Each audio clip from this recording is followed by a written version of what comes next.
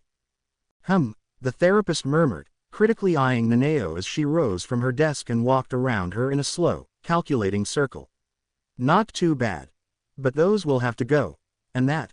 Oh, and that too. Those and that what? Nanao inquired warily. In return, she was faced with a smile so blinding that she had to blink several times to restore her vision to its usual clarity. The glasses, your hairstyle, and your book, Chiyu answered, wresting the latter from Nanao's iron grip and calmly extending her hand for the glasses. Shunsui-san wants you to be ladylike, right? And apparently, you nag him too much about things. So, first, we change your look. Then, we change your attitude. Let him do whatever he wants. Do whatever you think will make him happy. Wait, I need those. A flustered Nanao made a grab for her glasses as the therapist reached over and neatly unhooked them from behind her ears. You don't understand, Sujuku-san, I need them to see. Exactly, Chiyu agreed, and a wicked gleam entered her eyes. You'll just have to rely on Shunsui-san's gallant chivalry to get around, won't you? Needless to say, Nanao was not thrilled with her new look, and her unhappiness only escalated when Chiyu took away her hair clip and let her tresses flow free. Don't give me that look, the shorter girl said placidly, opening up a drawer and placing the items inside. I had to part with my ribbon to help Byakuya-san, and he had to lose his hair curl. Kenseiken. I guarantee that you will survive. The drawer closed, and with it came the dreaded knowledge that Nanao's fate was irrevocably sealed. Remember, your goal this week is to keep your captain happy. Chiyu reminded her with a cheerful smirk, placing her hands against Nanao's back and firmly pushing the vice-captain towards the door. Have a good day and I'll see you in a week. She released her to walk the rest of the way. And Nanao strode proudly into a wall. Wham! Thud. Nanao-san, are you okay? Nanao-san, things were bound to become very entertaining this week. 1 week later, of all the possible people that could have been furious with her, Chiyu thought to herself, it had to have been Shunsui. She honestly couldn't remember ever having seen the captain angry before, unless one of his division members was injured during Hollow Patrol, or someone threatened Nanao, so she gave herself credit for merely raising an eyebrow and remaining seated behind her desk. What seems to be the problem, Shunsui-san? She inquired, her face a perfect mask of blankness, devoid of curiosity. Byakuya would have been proud. What have you done to my Nanao-chan? Shunsui wailed, gesturing to the blinking woman beside him and keeping a firm grip on her arm so that she didn't walk into any more walls, or off any more roofs, or confuse Byakuya with Unohana. That had almost been disastrous. This isn't my Nanao-chan at all. She's nothing like my Nanao-chan. Chiyu simply blinked twice. How so? Shunsui was more than happy to relate every single thing that made this Nanao different from his Nanao-chan and proceeded to list them off in great detail. She let me miss 5 meetings this week. She didn't say anything about drinking too much before noon. She filed and did all the paperwork without asking me to stamp or sign anything. She's a perfect lady. She giggles when I call her Nanao-chan. Taiko. Nanao interrupted. He ignored her, his voice no rising in an undulating pattern. She didn't scold me for sleeping in. She does whatever I say without adding that she thinks it's utterly ridiculous. Kyoraka Taiko, she's blinder than Yama Jii without her glasses, and I can't leave her side because she'd walk off the edge of Seraiti without help. His anger vanished, only to give way to the most pitiful, morose expression that Chiyu had ever seen from a captain and, quite frankly, never wanted to see again. I want my Nanao-chan back, Chiyu-chan. Where is she? What did you do with her? I'm right here, Nanao told him, a little bit frustrated that he seemed determined to overlook the woman standing right by his side. And I thought you wanted me to become more ladylike, and stop reminding you to do things. I thought those activities were enjoyable to you, so I didn't do anything to prevent you from enjoying them. Nanao-chan, Shunsui looked at his vice captain with mournful brown eyes. It's only fun when you tell me not to do it. Nanao's eyebrow twitched very slightly, and Chiyu had to look away for fear of being caught laughing. What an interesting relationship they had. And why is that fun, pray tell? Nanao asked guardedly. Shunsui had an answer for that too. Because Nanao-chan is so cute when she's flustered and annoyed. Ah, it makes the heart peaceful to see her, face flushed with anger and eyes flashing like a storm. The therapist dug out the borrowed items, reuniting them with Nanao and hurriedly changing the subject before Nanao could make use of her newly returned book and pound her captain into the ground with it. Well, it looks as if Shunsui prefers the old you, Nanao-san. My mistake, hee. This is sort of embarrassing, since therapists aren't supposed to mess up like that, so. She smacked her fist into the palm of her other hand, still grinning affably. Let's switch things around, shall we? Now, Shunsui-san, it's your turn to be the type of captain that Nanao-san wants, okay? If she wants you to stop drinking, you stop drinking. If she wants you to go to your meetings, you do that. If she wants you to get together with the 11th Division and do a strip dance with Kuretsuchi Taiko and Byakuya-san for all of Seraiti, then you'd better do it with a smile on your face and a spring in your step. That last line was met with astonished stillness, save for the small groan of disgust at the door. I thought so. Chiyu slipped out of her chair, headed for the door, and slid it open, looking up into the surprised face of Hisagi Shuhei. Shuhei-kun, didn't anyone ever tell you that it's rude to eavesdrop when your own appointment isn't for another hour? Hisagi coughed and averted his eyes. Yeah, well, just curious to see how the Taiko and the Fukuteku were getting along. You could always ask them yourself, Chiyu told him, rolling her eyes. But just for the record, they've come to terms that Nanao-san didn't mean to cheat on Shunsui-san with Komamura Taiko, and they've resolved their differences and will be married next Saturday.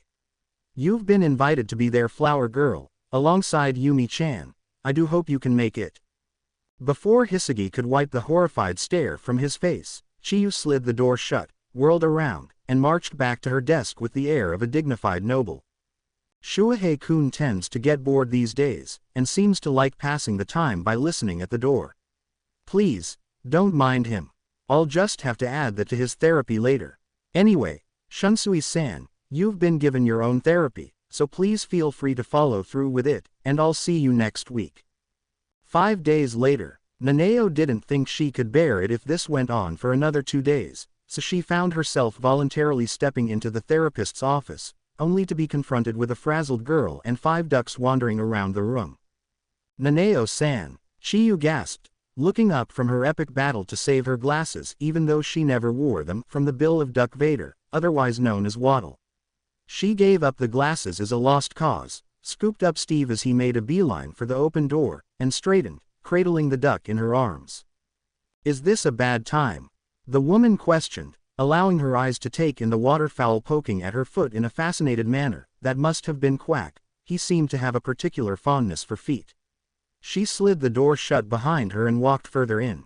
Chiyu waited until the duck she was holding had quieted, then shook her head with a wry smile.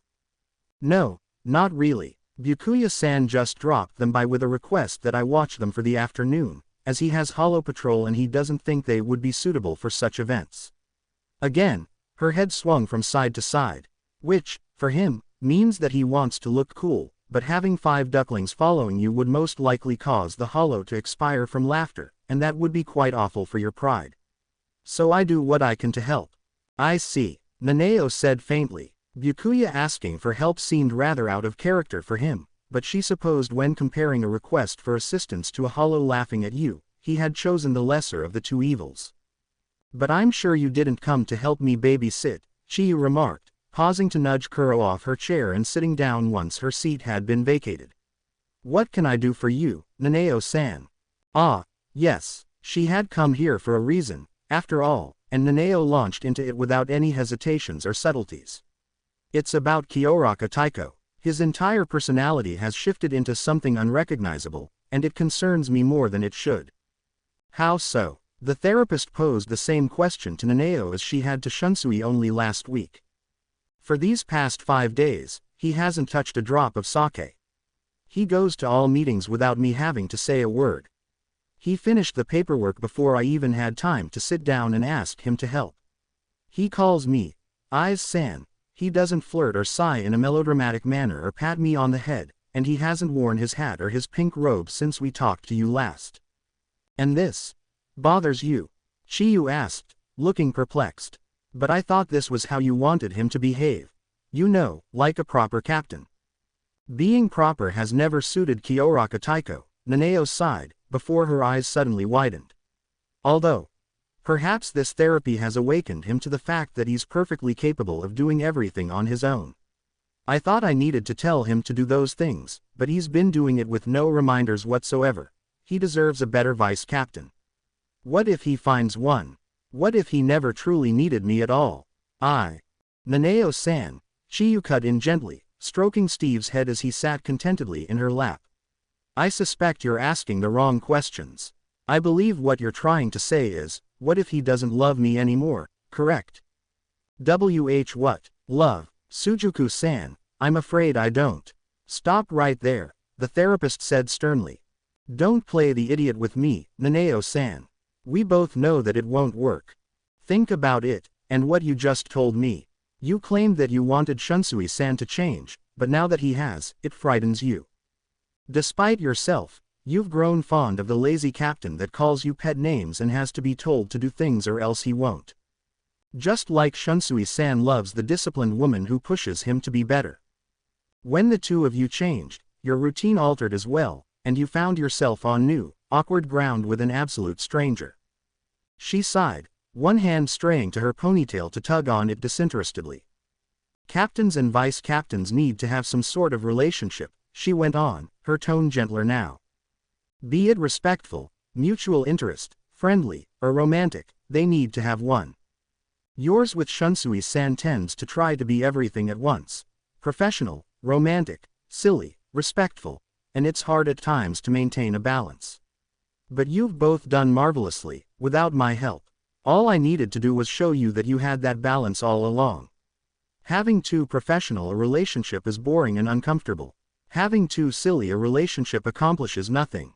Together, it's a beautiful thing. So then, all that time, when she was laughing about making mistakes, Sujuku-san had this planned all along.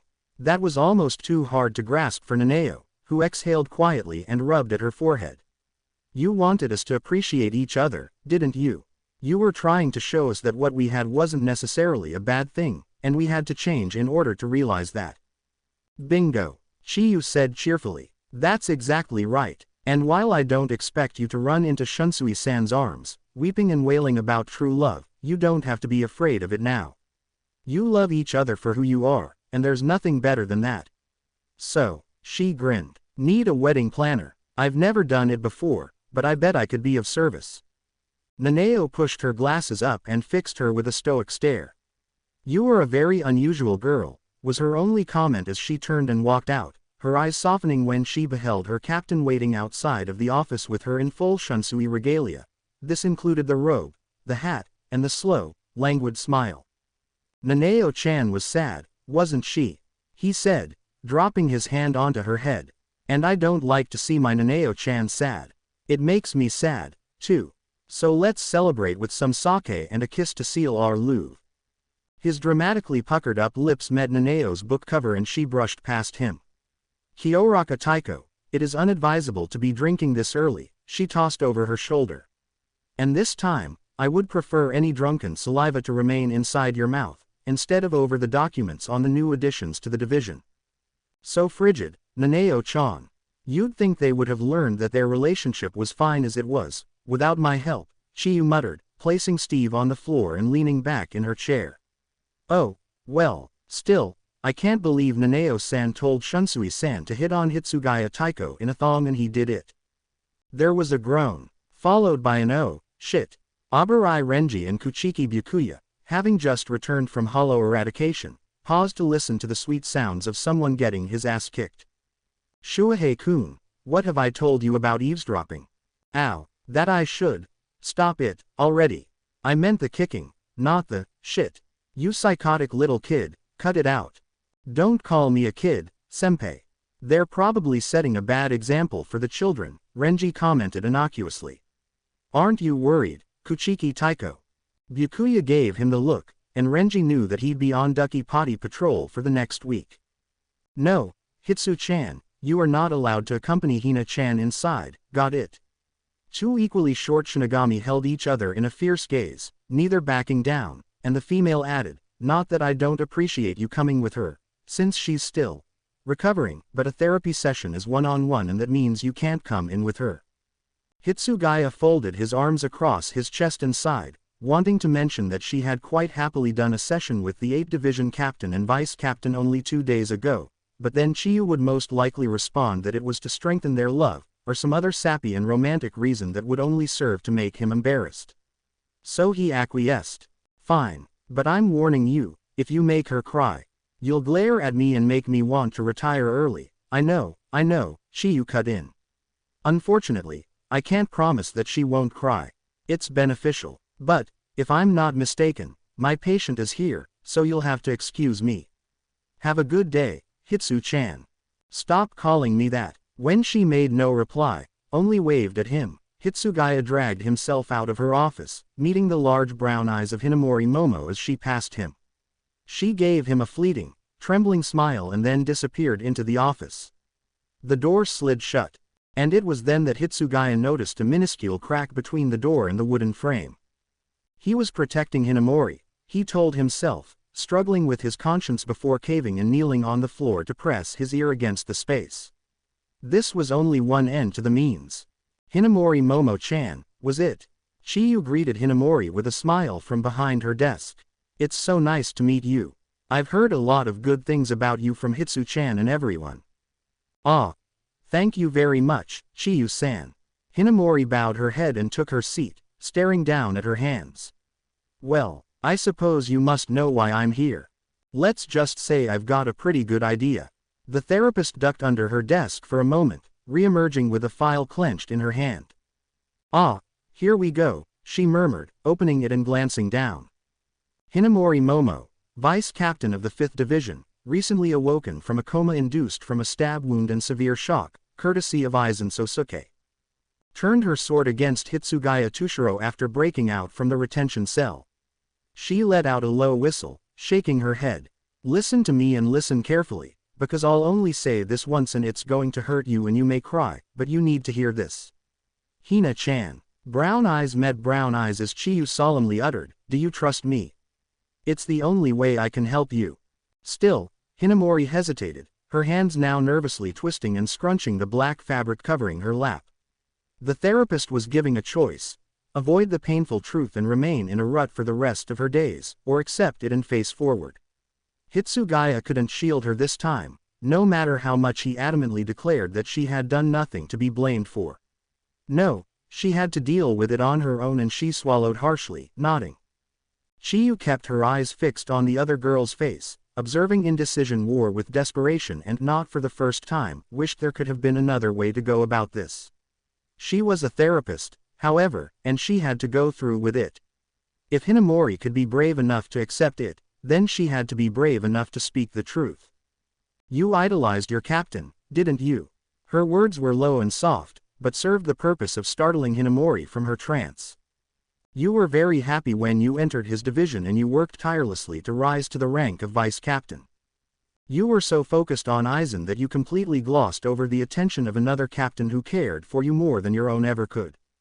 Aizen was a father and a mentor to you and you were devastated by his death, so much that you attacked Ichimaru-jin and your own friend Izuru-kun, and, if it hadn't been for Hitsu-chan, you most likely would have died. You were arrested and taken away, but even being jailed didn't stop you.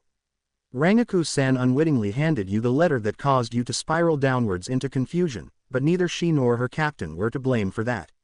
You trusted the words of someone you worshipped blindly and, as a result of that, your sense of loyalty was torn asunder and you pointed your sword at your best friend and most trusted person, which pretty much not only broke your heart, but his as well. Hinamori's eyes were already misting and she wanted to break the girl's steady gaze and look away, but the fact that she needed to hear this kept her firmly rooted in her seat. How vividly she remembered the stunned expression on Hitsugaya's face and the pained look in his eyes as he tried so frantically to get her to listen to reason. Instead, she had just released her agony and grief in a wild scream and a disoriented attack.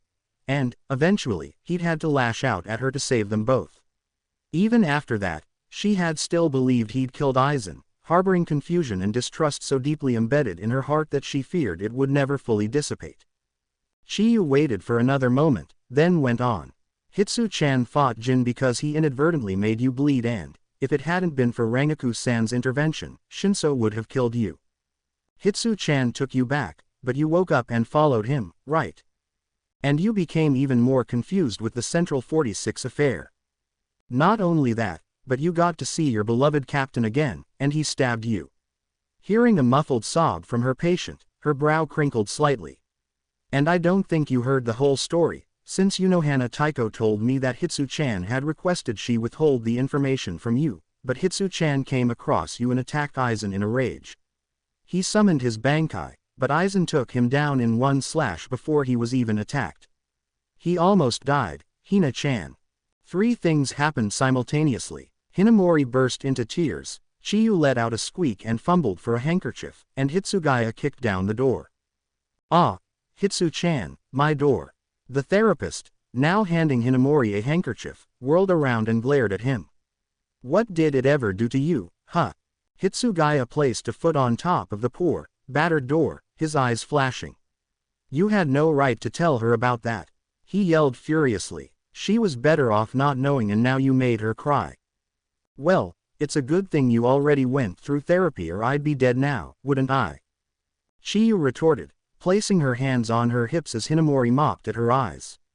You honestly think she was better off not knowing everything? You think you were helping her, Hitsu-chan? Get this straight. I can't help any of my patients if they don't know the full truth and are willing to commit to getting better, understand? She had to cry eventually. It's part of the healing process. She'll be all right soon, so kindly remove yourself from my office before I make you put that door back up. What makes you think the captain began heatedly, but Hinamori interrupted him. It's all right, Hitsugaya-kun. I did need to hear that. She gulped quietly, eyes still red from her weeping session. Chiyu-san, can you help me? Like Kenpachi-kun loves fighting and fine dining. She was quickly assured. Fret not, Hina-chan. On my honor as a therapist, I swear you will be helped. You have no honor, Hitsugaya muttered, and then yelped as Chiyu very calmly stomped on his foot. I'm not the one who was eavesdropping, she replied. See you tomorrow, Hina-chan. And Hitsu-chan, if you do that again, I'll ask Rangaku-san to tell everyone what it is you mumble in your sleep when you conk out at your desk. Enjoy the rest of the day, Taiko. Hitsugaya grumbled something under his breath as he left, vowing that he'd make the therapist pay dearly if Hinamori was scarred for life by the end of the week. Day 2 of 7. What is that? Hinamori eyed the stuffed figure mounted on a stick and then the Shinigami who was affixing a pair of black glasses to the goofily smiling face. Huh, oh. Chiyu fluffed up the brown cotton on top of the lolling head, draped a captain's coat over the body, and stood back to proudly survey her handiwork, ponytail bobbing as she nodded approvingly. It's your captain. Now Hinamori was sure she had missed something. My. Huh. It's an Aizen dummy, the therapist explained. See, you idolized Aizen, like I said yesterday, and the best way for you to get over him is to beat him up. He beat you up, he beat Hitsu-chan up, and he lied to everyone. In fact, if this wasn't for your sake, I'd beat him up myself. With a huffy sigh, she crossed her arms over her chest. So feel free to take your frustrations out on this guy. It's great for relieving stress. I'll act as his voice. Okay. Hinamori was still confused, but obediently stood in front of the dummy, staring blankly into its beaming button eyes. Chiyu cupped her hands around her mouth, ducking behind the Aizen reject and lowering her voice to ridiculous levels. Hello, Hinamori-kun, she boomed. I'm your captain and I have no nose, so obviously I can't smell how rotten I am. Oh ho ho ho ho, I like to cause pain and screw with your mind. Hinamori bit her lip, then punched the dummy in the chest. It was a feeble attempt and she didn't feel any better. Oh, yes, and I almost forgot to tell you that after I stabbed you, I stabbed Hitsugaya-kun too. That was fun, and I smashed my glasses so I could look sinfully hot and I tricked everyone. Oh ho ho ho ho, I am so awesome. Come give me a hug. Hitsugaya-kun. Hinamori's hand balled into a fist and this time, she shot her fist straight at the dummy's head. The head rocked back, and Chiyu nodded to herself. Good, she was getting angry.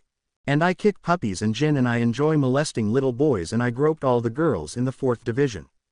You were fun to toy with too, Hinamori-kun.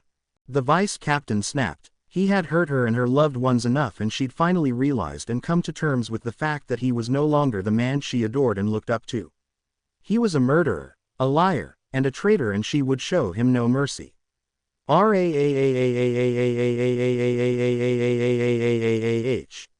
She flew at the dummy in a fury and, when pummeling it didn't satisfy her enough, she drew Tobiyame. Schwing went Aizen dummy's head. Boom went the rest of his body and 3/4 of Chiyu's bookshelf. The therapist mourned the loss of some of her favorite books and the loss of anything else in advance as she cowered under her desk. She'd meant for Hinamori to punch and kick the dummy a few times, not try to decimate her office. Hina-chan, I need that vase. I really do.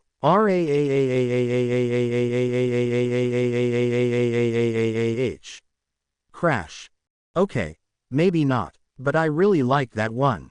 30 minutes later, Chiyu crawled out from under her desk once Mad Avenger Momo had calmed down sufficiently and she was positive there was nothing left of Aizen to destroy.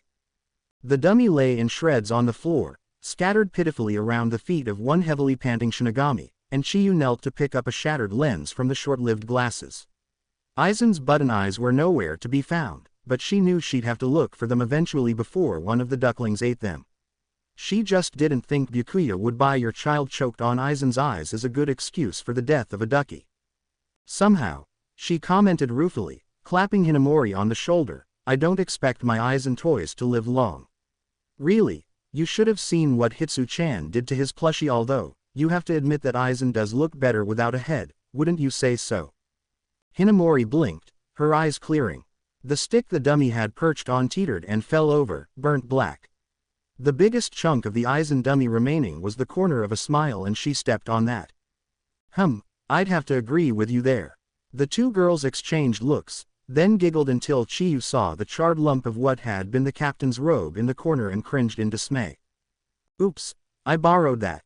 Maybe I can get another one before he gets back. From my visit to the estate, Chiyu flinched and slowly turned around, looking up into the marble-like countenance of Kuchiki Byakuya with a nervous smile. Ah, Byakuya-san. Welcome back. The captain looked as stoic as ever, wearing his usual robes and kenseiken, but minus one crucial addition to the uniform. I believe that would be my robe currently smoking over there, would it not? He inquired, glancing at the remnants of his once proud and pristine symbol of his rank. Well, you see, it was all for Hina-chan's sake. Your coat had to be sacrificed for the good of Aizen's destruction. I'll get you a new one. She broke off as Byakuya kept staring at her, then suddenly grabbed Hinamori's hand and took off running. Chiyu-san, where are we going? Hinamori gasped, chancing a glance over her shoulder and seeing Byakuya still standing there, looking intently at them. His gaze would have succeeded in frightening her senseless if not for the 5 quacking ducklings perched on and around his feet that completely ruined the effect.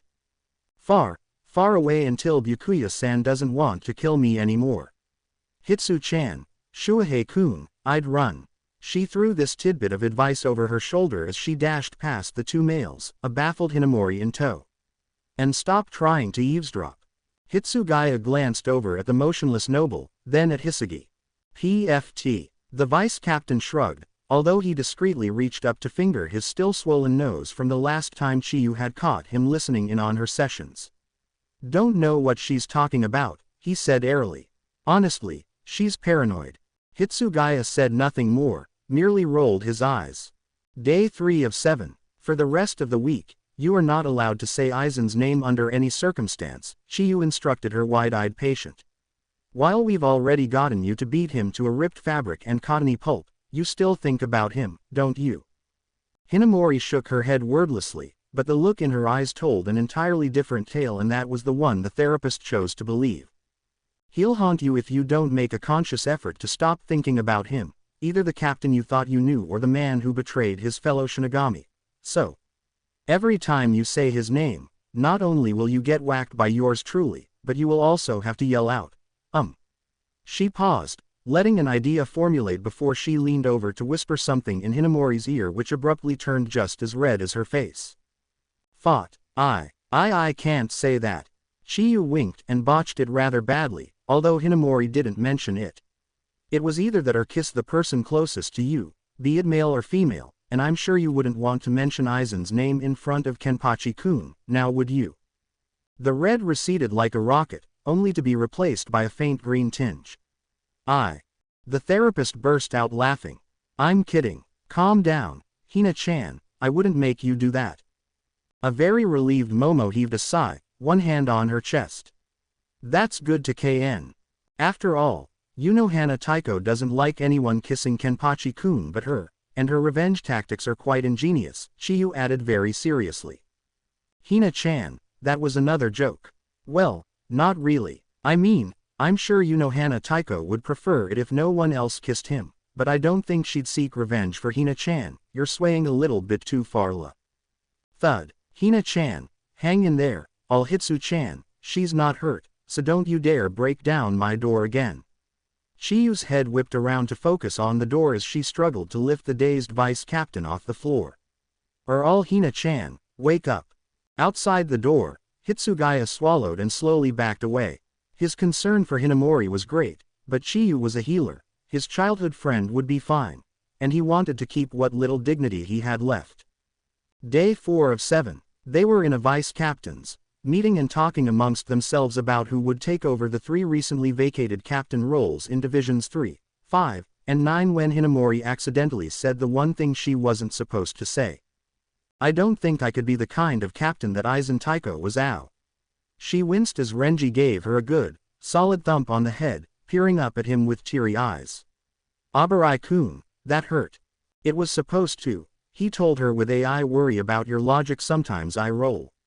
Sujuku's not a vice captain and couldn't come to the meeting, so she asked me to hit you if you said his name and make sure you do the rest.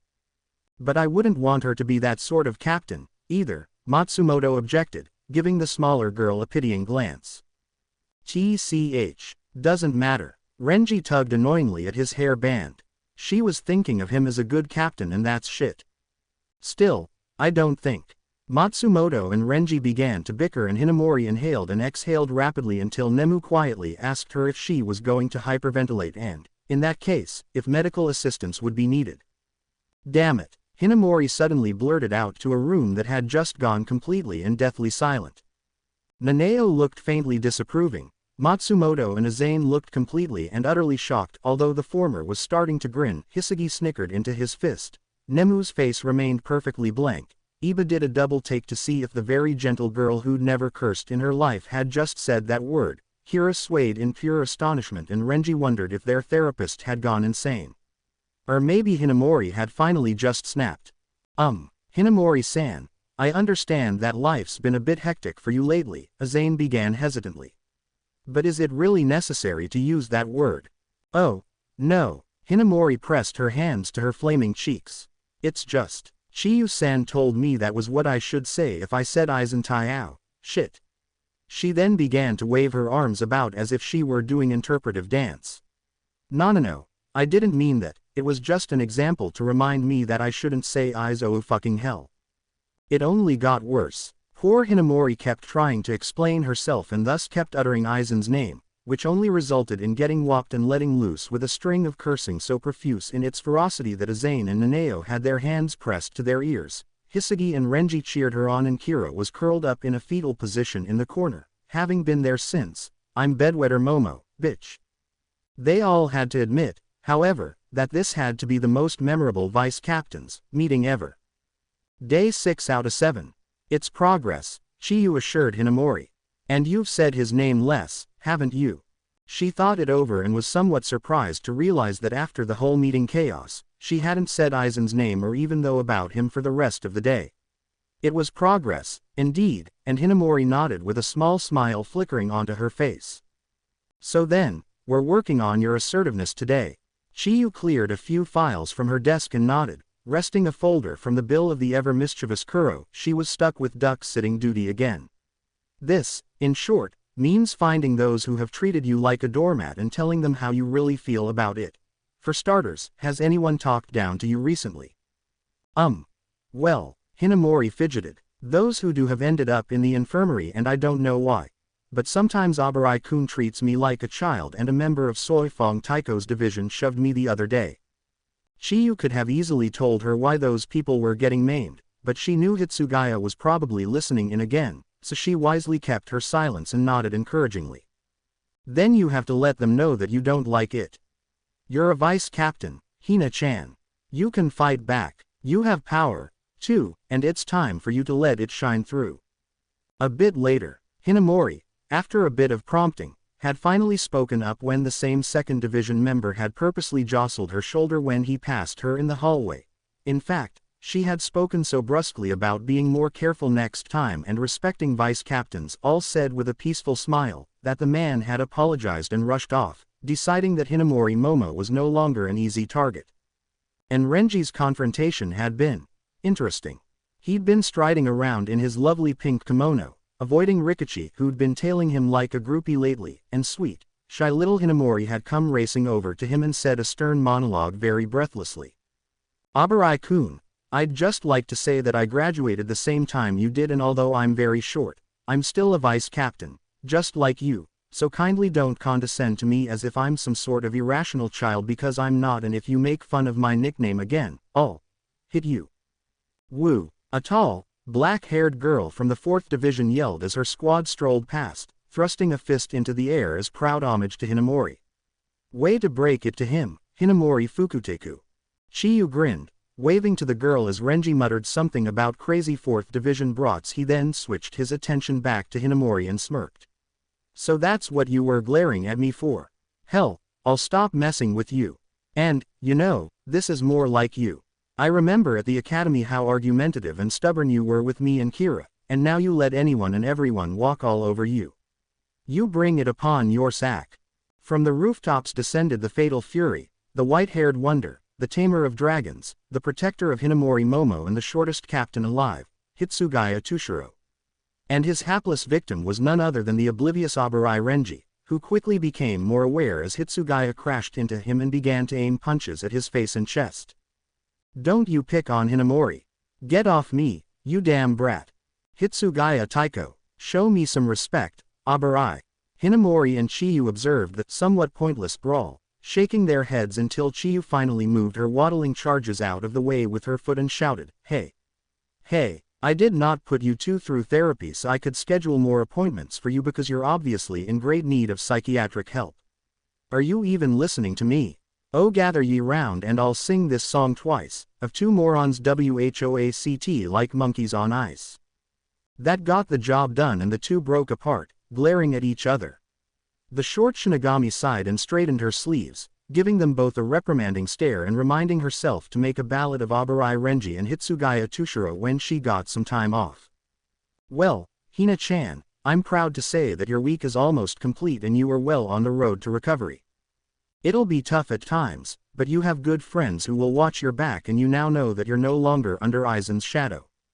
Please come see me tomorrow morning, because I have some very interesting things to tell you about Hitsu-chan and the people who wound up in the infirmary and his feelings for you and how he's been trying to eavesdrop whenever you go visit me because he's worried I might make you cry. At this moment, however, I have to start getting ready, since I'll be leaving tomorrow afternoon. Hinamori bowed, taking Chiyu's hand in hers. Thank you very much, she told her fervently. You've helped me so much, Chiyu-san. She didn't say anything about Hitsugaya, just glanced his way and smiled. And then colored and looked away at the strange, almost gentle expression on his face, which was rapidly turning embarrassed, due to Chiyu's accurate comments. Anyway, I hope you have a good trip. Hisagi, on his way back to his own division, paused and sidled closer to note with interest that both Hitsugaya and Hinamori were blushing slightly and looking everywhere but at each other. He'd have to tease them later. Going somewhere, Sujuku? Yep, the therapist answered cheerfully. I'm going to the human world to deal with some very special cases. And the first one is... Kurosaki Ichigo. Renji choked. And far, far away, Ichigo sneezed and wondered if he was getting a cold. Thanks to everyone for their reviews, and I'm so sorry that it took me this long, but as I'm sure I've said before, college is a bit time consuming and usually I'm too exhausted afterwards to churn out therapist-style crack. Regardless of what you may have been led to believe, I do not spend every waking hour working feverishly on this sort of madness. Thank you for being patient. This chapter belongs to Ichigo, so kindly pray for his soul. Spoilers for Soul Society and beyond that, like Rukia's Zanpakuto, spanning up to the current chapters, 204 or so be warned. Do not read if you don't want to be spoiled. This lovely chapter is dedicated to D-chan for her cute art, totally inspiring me to finally get cracking on this, and my crew for patiently listening to me gripe about the chapter and cheering me on regardless. They say you own the chapter. The chapter owns you. Me. Yes, well, we had to cooperate. A lot. Who? I own no one. Sans Chiyu and Leduckles. If I owned Bleach, Barbie Girl would play whenever Mayuri had an appearance. Excuse me, Orange-san, can you tell me where the counseling office is? Kurosaki Ichigo stared down at the pony-tailed girl in his school's uniform, who smiled innocently up at him. She couldn't have been much taller than Rukia, and her arms were firmly wrapped around at least 10 manila folders and a few notebooks. He couldn't recall having ever seen her around here before, a new student, perhaps. Yeah, but you were walking the wrong way. He took her by the shoulders and turned her around, pointing down the hallway. Third door on your right. She fidgeted, tugging down her skirt slightly. Could you show me the way, please? I get lost so easily. As far as Ichigo knew, it took a great deal of skill to get lost in an area of no more than 15 feet, but he humored her with a grumble, shoving his hands in his pockets and heading for the office. Come on, then, he tossed over his shoulder, and heard her giggle before she ran after him. He really should have suspected something when he opened the door for her and she all but pushed him inside, putting her back to the door and reaching behind her to close it. Then she locked it and Ichigo got the feeling that he was royally screwed. It's nice to finally be able to meet you, Orange-san, she said lightly, as if she hadn't just sealed him inside an office and wasn't blocking the door with arms and legs outstretched to either side of her body. Ichigo scowled at her. I'm not an orange. Move. No. She mused, not budging from her spot. You're more like a strawberry, aren't you, Ichigo-san? What? Now the girl looked panicked, hopping from one foot to the other like a hyperactive flamingo. You are Kurosaki Ichigo, aren't you? I'd hate to have done all of that research for nothing, especially when Waddle kept trying to eat my notes, and you don't look that different from when I saw you last, but maybe you have a twin. Research. Notes. Waddle. Who was this girl? Ichigo gave his head a shake and grabbed her by the shoulders, holding her in place. I didn't understand about half of that, but how the hell did you know my name and why are you studying me? Was she like Hirako? Was she, too, trying to convert him to their side? Look, whatever it is, I already told your buddy I wasn't going to join him, so stop bothering me. My buddy, studying you, she gave him a bemused glance. You're not making much sense, Ichigo-san. Neither are you. Then let's start over. She waited patiently until Ichigo had released her, then pointed to herself. I'm Sujuku Chiyu of the 4th Division, and I'm your therapist and counselor for the rest of this week. You're my what? But you're a kid. Yep, royally screwed. Is it really that hard to believe that I'm your counselor for the week? The short girl looked at him with a wry smile. I'm not as young as I look, Ichigo-san. Ichigo didn't say anything. Ichigo couldn't say anything. Ichigo was too busy choking on the foot he'd inserted in his mouth. Oh, and we're going to have to do something about you skipping class to fight hollows, she continued smoothly, tugging on her ribbon. Honestly, you think Rukia-chan would have taught you that? What the hell are you? Your therapist, the condemner repeated. Oh, don't look at me like that. You're a Shinigami, I'm a Shinigami and, as a Shinigami, it's my duty to help other Shinigami with their problems. I don't have any problems. Ichigo snapped, bristling at what he felt was an implied offense. You're wasting your time here. Chiyu didn't bother flinching. I never waste my time, she assured him. I'm here because you need help. And before you glare at me again and tell me you don't need help and go away before you lose your temper. Ichigo turned away, already determined to ignore her. I know that you have a hollow inside of you. His determination swiftly changed to shock and he whirled back around, brown eyes boring into hers. How do you know about that? He hissed, his mind still racing to catch up with his mouth. She'd said she was a Shinigami and he felt her muted spiritual pressure now, so she wasn't lying. However, it didn't explain how she knew about the other presence inside of him. You traveled with Yamada Hanadoro-kun during your visit to Soul Society, didn't you? Chiyu spoke up, almost as if she had sensed his bafflement. He's in my division and he told me about the cracked hollow mask that he'd found with you. Not only that, but Kuchiki Byakuya-san mentioned a startling change in you when you fought him that had nothing to do with your Bankai. You became a different person entirely and the mask had returned. It wasn't that hard to figure out once I heard that. When Ichigo gaped at her, she shrugged lightly and added, when you're a therapist, you tend to hear a lot of things from your patients. Whether they're forced or not. Some of it's trivial, like how Byakuya-san is actually a good mother and very protective of his children, or that Ren-kun occasionally steals Rukia-chan's Chappie doll to sleep with, but other tidbits are more vital than you may realize. Your hollow case is one of them. Wait, Byakuya's a mom. Of 5, the therapist chirped, grinning up a storm. And they're all very good swimmers. Except their socializing skills still need a little work. Quack still likes sitting on people's feet and Kanoko's somewhat vicious towards Akaku-kun. She's bitten him twice in the past week. Although I think that's because she's been hanging out with Yakiru-chan. What kind of psychotic mother would name their child Quack?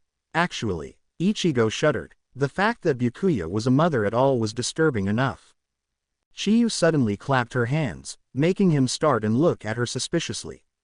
Well, that's it for now. I'm probably keeping you from an educational experience, so on with you. I'll see you after school. She unlocked the door and stepped away from it, gesturing him out with a very dramatic flourish of her arm. Bye-bye, Ichigo-san. She expected to see him after school. He'd rather skip through a field of pansies and butterflies hand in hand with Ishida, complete with dorky giggling, than lay eyes on that strange therapist ever again. Unfortunately, he had no clue about the type of person he was dealing with. Sujuku Chiyu's motto was perseverance and there's nothing wrong with a little humiliation, and she wasn't about to let him get away that easily.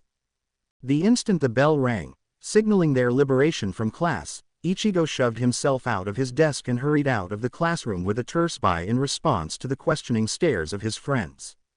The sight of the short girl with the long ponytail waiting outside of the school gates made his blood freeze in his veins. Maybe if he took a different exit, or pretended he hadn't seen her. Ichigo-san. Doom spotted him and came traipsing towards him, as happy as a prancing pony, or whatever simile one might use to describe the unholy glee on the face of such a nasty entity. Oh, shit, if I didn't know any better, I would have thought you were trying to avoid me, Chiyu remarked sweetly once she had reached him, rocking back and forth on her heels. But I told you I'd see you after school, didn't I? Silly Strawberry-san. Damn it, weren't all 4th Division members supposed to be whimpering wusses like Hanadoro?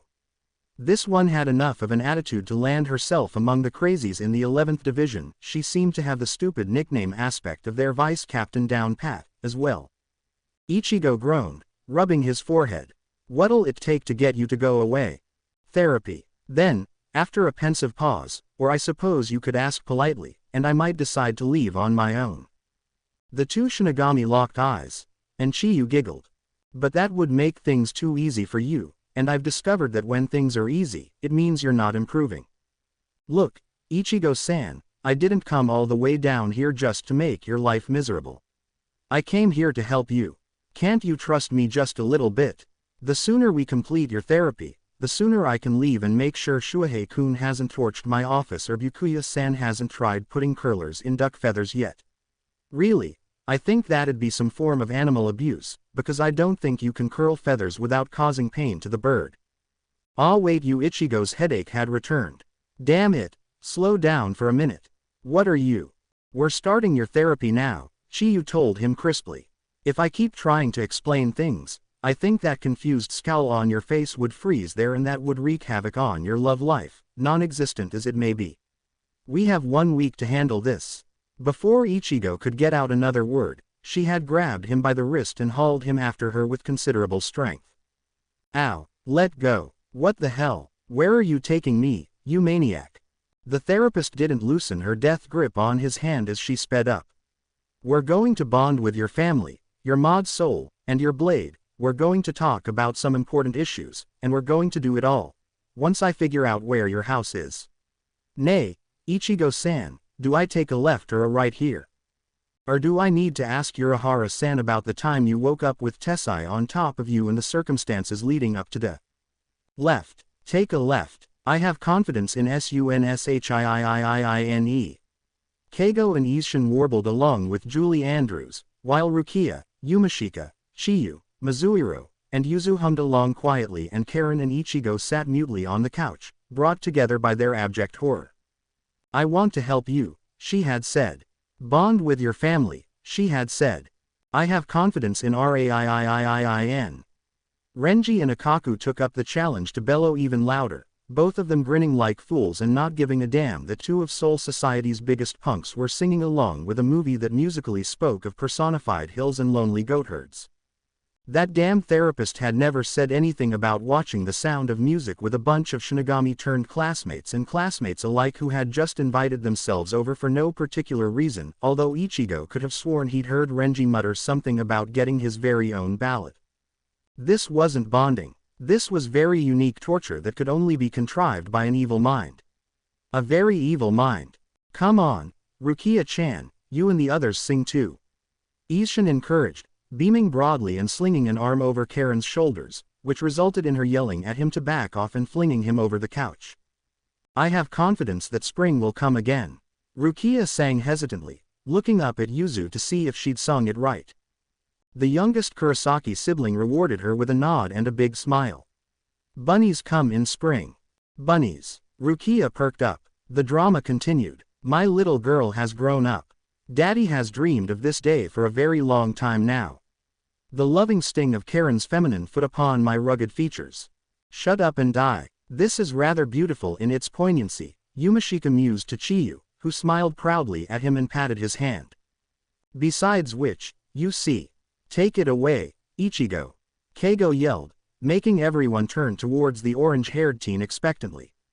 Ichigo sat frozen. Until Chiyu scooped a pillow off the floor and hurled it at his head, just as Akaku and Renji gave him challenging grins. Besides which, you see, Yuzu repeated softly, gazing up at her big brother. I have confidence in me, he grumbled, unable to resist the three-way attack. Yai, Ichigo, someone recorded that, right? Please tell me someone recorded that. Ichigo, join your father on the floor for true musical bonding. Come into daddy's open embrace. He was going to kill them all. Day 2 of 7. Mod souls deserve a lot of appreciation, too, Chiyu stated, plopping herself on Ichigo's bed and giving his room a sparing glance. They didn't have the start that the Shinigami or the humans do, but they're still alive. They didn't deserve to be destroyed like that, but I'm glad yours survived. He's so cute. You're kidding me. Ichigo raised an eyebrow at the gleefully cackling plushie with his face currently buried in the Shinigami's chest. He's a pervert.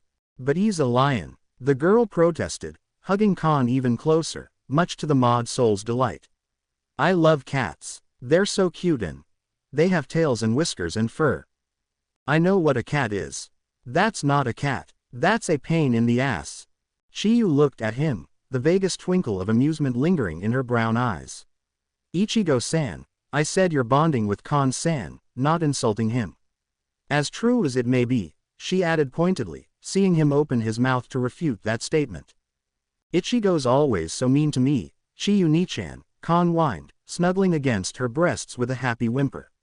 She didn't have the heavenly bust of Orihime, but at least there was something there that he could squish. It's going to take a lot of comforting to be able to forgive and forget all he's done to me. Kan-san. The smile on her face didn't waver, as she continued, while I love cats and plushies, if you continue to try devouring my chest, I'm afraid I will have to inform Hitsu-chan that you were eyeing Hina-chan in a most lecherous manner, and then you might find your head separated from your body, and that would be most unpleasant, would it not? Furthermore, all comforting must be given to you by the patient, as he is the one doing the bonding. I'm just the supervisor, so, she thrust the mod soul into Ichigo's arms. There you go, snuggle and comfort away, said the two males, both deeply unhappy for two very different reasons. We'll start off simple, the therapist began, deliberately disregarding the glares they were giving each other. Ichigo-san, I want you to hug Kan-san and tell him what you appreciate about him. I'd appreciate it if he didn't read porn while he was in MYO. Ichigo winced, rubbing his head at the spot where Chiyu had just whopped him with her clipboard. She shook her head with a small sigh. I didn't ask you what you'd appreciate, I asked what you appreciated. Try again, and hug him. Holding him at arm's length hardly constitutes an embrace. Ichigo echoed her sigh with a bit of long-suffering pain added in the tone and practically flattened the plushie against his chest. Ignoring the traumatized wail of flat, he tried again. I appreciate that he's got powerful legs. He's determined. Damn it, this is hard. Keep going, Chiyu said calmly. The boy rolled his eyes. He keeps Yuzu happy, even if he hates the clothes she puts him in. He didn't make a sound when Karen used him as a replacement soccer ball. Afterwards, however, had been a different story altogether. And it's cool, I guess, how he values life so much, even if it's something like an ant. Plus, he's helped protect my family a lot of times. He knows how important they are to me. And he doesn't keep secrets from me, either. Chiyu studied the lion after that last remark, having thought she had seen him flinch. Secrets, so Kan knew something that Ichigo didn't. She decided not to comment upon that, hopping off the bed and wandering over to the team. Kan was looking a little bit dingy, and that gave her an idea. Clearly, Ichigo disagreed with it, especially when it involved hot water, a screeching plushie, and lavender-scented bubbles. Nothing says bonding like bubble baths, Chiyu assured him with wide eyes, kneeling beside him while he viciously scrubbed at the soggy lump of cotton. And it gets him clean, too. He can take his own damned baths from now on, he retorted, dunking Kan underwater. Stop squirming, the soap's not all out yet. I think that'd look a little odd, if someone else walked in on a stuffed animal doing laps around your bathtub. He'd sink first. He'd get too waterlogged to stay afloat. Ichigo hauled him out, giving him a brief shake. What's your deal, trying to drown me?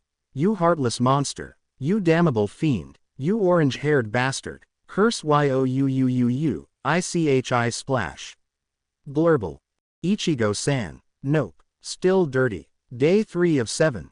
This is an important step for all Shinigami, not just you, Chiyu had told him. If you don't have a good, solid bond with your blade, it'll come back to haunt you in the end. Kenpachi-kun, for instance, is still trying to learn his Zanpakuto's name. He never gave it any respect, nor did he ever try to discover its name, and I believe that was a major disadvantage for him when he fought you. You've learned your blade's name, but you can always go further in bonding with it. I am not giving Zangetsu a bubble bath. That made the therapist laugh, one hand covering her mouth until she could trust herself to speak again. He would rust, and I don't think he'd like that very much. As said before with Kan-san, we can start off simple. Ichigo had never wished so heartily for a hollow to stay away like he did then, but it was inevitable. A hollow appeared, he, Rukia, Orihime, Renji and Yumashika went to face it, and it was demolished within a short amount of time. Orihime's 3 fairies returned to their hairpins, Rukia sheathed Sodano Shirayuki, slid back into her Gigai and Ichigo, grimacing, gave Zangetsu a pat and muttered, Good job, Zangetsu.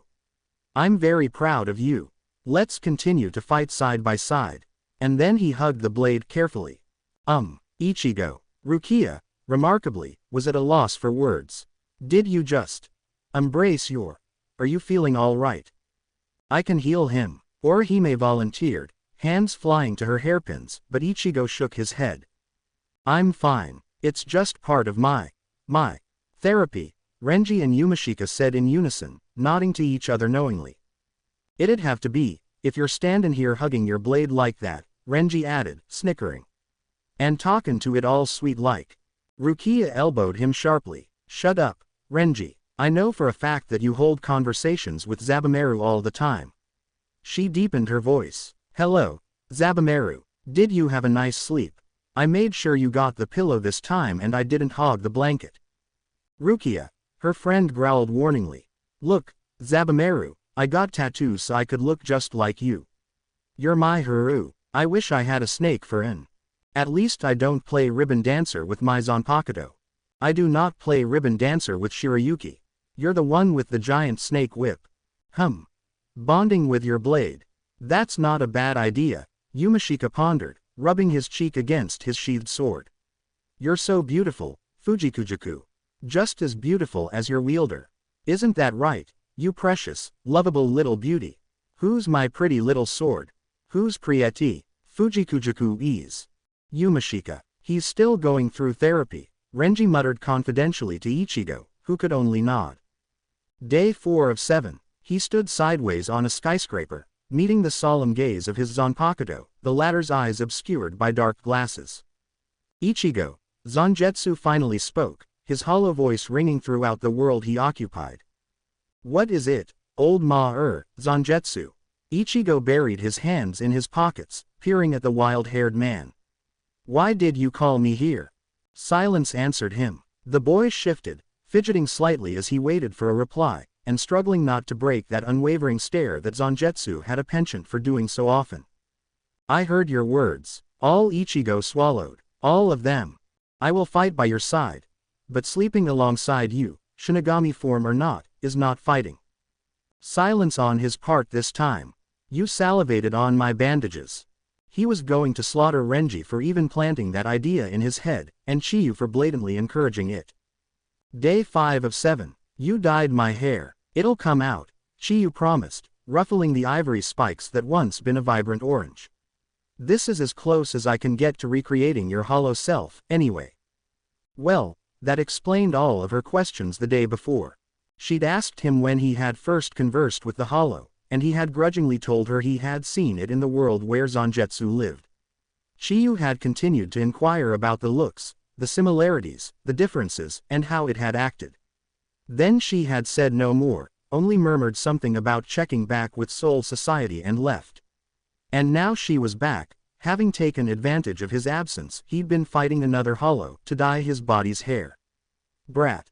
Khan didn't seem too bothered with this information that Ichigo had a hollow inside of him, stretching his Ichigo's arms and grinning. It suits you much better than orange. I look like a frickin' dandelion. Chiyu gave him a brief, apologetic smile. Like I said, I did what I could. Now listen carefully, Ichigo-san, because I want no complaints on this one. You're still in Shinigami form, and Khan-san is in your body. He'll be acting as your hollow self. I want you to confront him. It may not be the real thing, but it'll prepare you for the day when you actually have to confront him. From what I hear, he's been growing stronger, and suppressing him is only going to grow more and more difficult. Ichigo could find no argument with that. The sardonic voice kept echoing in the depths of his mind, laughing and whispering beguilingly to let it take over whenever he fought. The idea was simple enough, but would it work? It wasn't really his hollow self. It's like fighting yourself. Either way, the therapist spoke, almost as if she had picked up on his thoughts. That hollow is a part of you now that you'll have to face, so fighting your own body's a good start. Wait a minute, Khan protested, beginning to have doubts about this whole thing. Fighting. He's not actually going to hurt me, is he? She shrugged. If he has to, he has every right to. But remember that I'm a healer first and foremost. If the body is damaged, I can heal it. Ichigo-san, are you ready? I realize this may be a little hard at first, but we have to start somewhere. Rising on her tiptoes, she tugged on Khan's sleeve, getting him to lean down so she could whisper something in his ear. With a grimace, the mod soul straightened and faced Ichigo. "You're such a wimp, Ichigo," he sneered, contorting his face into something sinister, lips stretched wide into a mocking smile. "You should just let me take over, before you make an even bigger fool out of yourself." So startlingly accurate were the words in that leer that Ichigo froze for a moment. Then his eyes narrowed and he let out an animalistic yell, throwing his fist at Khan's face. "It's sort of like Hina-chan and the Aizen dummy all over again," Chiyu couldn't help but think. "But if Khan-san keeps this up, then Ichigo-san will. You're nothing without me," Khan continued to yell. "Even if you hit really hard. You're weak. Shut up, Ichigo-san will." Ichigo stopped then, a strange ripple crossing his face and making him almost unrecognizable for a fleeting second. "Go away," he whispered hoarsely, not to Khan, but almost as if he were speaking to himself. "Go away. He will be drawn into the real confrontation." Sure enough, the teen's eyes glazed over and he swayed, starting a slow forward fall towards the carpet. Chiyu moved forward rapidly, letting out a small irk, as the weight of his larger body almost made her topple over. She braced herself, grabbing his shoulders and keeping herself rooted to the spot, letting him sag against her. "It's this part about being a therapist that I really hate," she murmured tiredly, just thankful that his family was out for the day and wouldn't be back for another hour or two. She didn't know how well they could see Shinigami, and this would look strange either way, especially since she was in a Gigai and either holding up Ichigo if one could see him or air if one couldn't. It took some help from Khan to move Ichigo to the bed, and he looked questioningly at the therapist once that had been accomplished. "Chiyu-ni-chan. What happened? Was that part of your plan?" "It was a possibility," she replied, glancing down at Ichigo and frowning as he occasionally twitched and groaned. "I thought all of this would awaken that hollow, but, in the end, it was the hollow's choice to make itself known that brought us to where we are now. If that happened, I wanted to prepare Ichigo-san for that. I can't help him right now. So he's fighting it on his own." Chiyu looked vaguely surprised at that. "On his own? No, he's never alone there. He's gone to the place where no Shinigami is ever alone. He's got his Zanpakuto with him." Still, that weariness from before remained evident in her tone, until she blinked and glanced up at Khan. "I have faith that he'll do just fine, but we should probably heal you and wash that dye out before his father gets home and wonders what could have happened in a day to age his son so fast." She looked down at Ichigo once more, closing her eyes briefly and bowing her head. "Hang in there, Ichigo-san. There's more than one step on a path, and you've still got a long way to go before you reach the end." Day 7 of 7. "He's not gone entirely, you know," Ichigo said quietly. "Even with Zangetsu protecting me, he's still there. He's just quieter." "It takes a lot to make a hollow go away," Chiyu pointed out, having returned after a day to speak with Ichigo again. "And I'm sorry that I made you go through it. But you know, Ichigo-san, the more you confront that thing and let it know that you're not giving up, the better your chances are at winning. Just ignoring it won't help. Letting it take you over is not an option. Therefore, you have to face it and keep facing it until you completely overpower it. Remember that you've been you a lot longer than that hollow has, and you're not going to give in to it now." He studied the petite girl pressed against the fence on top of the roof, managing a grin.